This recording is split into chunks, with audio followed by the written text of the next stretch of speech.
मुरादाबाद में राष्ट्रीय लोकदल कार्यकर्ता सम्मेलन हुआ आयोजित। आपको बता दें, मुरादाबाद दिल्ली रोड स्थित क्लासिक बैंकेट हॉल में राष्ट्रीय लोकदल का कार्यकर्ता सम्मेलन का हुआ आयोजन, जिसमें कुंदरकी विधानसभा क्षेत्र के उपचुनाव में इंडिया गठबंधन के प्रत्याशी को जिताने के लिए बूथ स्तर पर तैयारी करने का निर्णय लिया गया। इसके तुरंत तहत कुंदरकी विधानसभा क्षेत्र के प्रत्येक बूथ को मजबूत बनाने के लिए मुख्य पदाधिकारियों पर जिम्मेदारी सौंपी गई। इस दौरान मुख्य अतिथि चौधरी रामवीर सिंह मौजूद रहे, जबकि मुरादाबाद देहात विधानसभा के पूर्व विधायक हाजी जाहिद हुसैन ने पत्रकारों से बातचीत करते हुए स्पष्ट किया कि विपक्ष की खटाखट वाली योजनाओं का पर्दाफाश हो गया है और लोग समझ गए हैं कि ये दल झांसा देने वाले हैं। ऐसे में कुंदरकी विधानसभा से इंडिया गठबंधन के प्रत्याशी को कोई नहीं हरा सकता। मुरादाबाद से संवाददाता मोहम्मद समीर की रिपोर्ट। मीटिंग ले रहे हैं, कार्यकर्ता सम्मेलन भी है।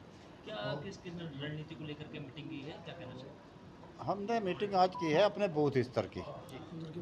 कुंदरकी में उपचुनाव है, उसको लेकर हमने बूथ स्तर की मीटिंग हमने की है। बूथ पे हम कैसे मजबूत हुए, अपना बूथ कमेटी हम बनाएं, वो हमने लोगों ने जिम्मेदारी दी है। हमारे संगठन के लोग, हमारे कार्यकर्ता, पदाधिकारी, सभी को जिम्मेदारी दी गई है कि हम सबसे पहले हमारा कुंदरकी विधानसभा को बूथ बनाना है। उसके बाद हम फिर पूरे जनपद में बूथ कमेटियाँ नए सिरे से बना रहे हैं। ये हमारी तैयारी। अब फिलहाल तो हमारी उपचुनाव को लेकर तैयारी है। आने वाले 2027 के लिए हम उसके बाद तैयारी करेंगे बूथ कमेटी गठबंधन में है जी। कुंदरकी उपचुनाव में जो है आपका प्रत्याशी उतरेगा या फिर इंडिया गठबंधन? प्रत्याशी उतरेगा एनडीए का।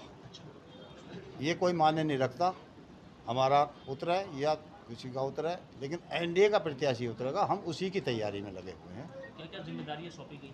बूथ कमेटी की जिम्मेदारी हमने इसके अलावा जो पार्टी की मीटिंग्स हैं वो कम होती हैं शहर में, वो हमारी हर महीने मीटिंग होगी। ये हमारा एजेंडा है। एजेंडे में शामिल हाँ। अब क्योंकि चुनाव का मामला, सरगर्मियाँ तेज़ हो गई हैं, या फिर अब जो है लग के काम करना है, क्या कहना चाहिए? जो आदेश हमारे बड़े मतलब लोकदल का होगा, हम उस पर बुरी तरीके से संगठित होकर काम करें। कुंदरकी में उपचुनाव होने वाला है, ऐसे में क्या जिम्मेदारी आप क्या कहना चाहते हैं? कुंदरकी चुनाव होने वाला, जो भी प्रत्याशी यहाँ पर आएगा, आरएलडी का आए या किसी और एनडीए का आए, हम उस पर उसका पूरा सहयोग करेंगे और सीट जिताने का काम करेंगे। लोकसभा चुनावों में जो है मुसलमान एनडीए से नाराज़ दिखा, और यहाँ हम देख रहे हैं कि पार्टी के आपके साथ जो है वो मुस्लिम से आ गए हैं। तो क्या कुंदरकी पे इसका प्रभाव पड़ेगा? देखिए, कुंदरकी का अब जो चुनाव होगा उस वक्त तो दूसरा था, ये बिल्कुल नया चुनाव होगा इस समय का। तो नहीं, नाराज़गी मुसलमानों की जो है उसकी मुसलमान हमसे, हम बिजनौर जीते हैं, हम मुसलमान के बूथे पे जीते हैं, एनडीए ही जीता है। आरएलडी से कभी मुसलमान नाराज ना हुआ, नाराज नहीं है, लेकिन जो स्थिति इस वक्त बन के आई थी, दिमाग में ये था कि ऐसी भर दी थी कि अब जो है गवर्नमेंट बन रही है, और वो इसलिए मुसलमान वन साइड चला गया।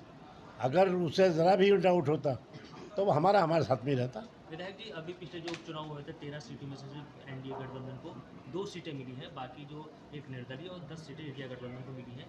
ऐसे में क्या रणनीति रहेगी चुनाव को? 13 सीटों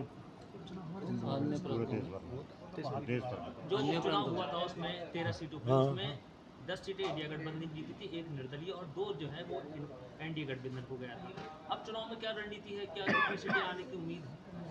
सारी जीतेंगे अगर हमारे सब जीतेंगे। 10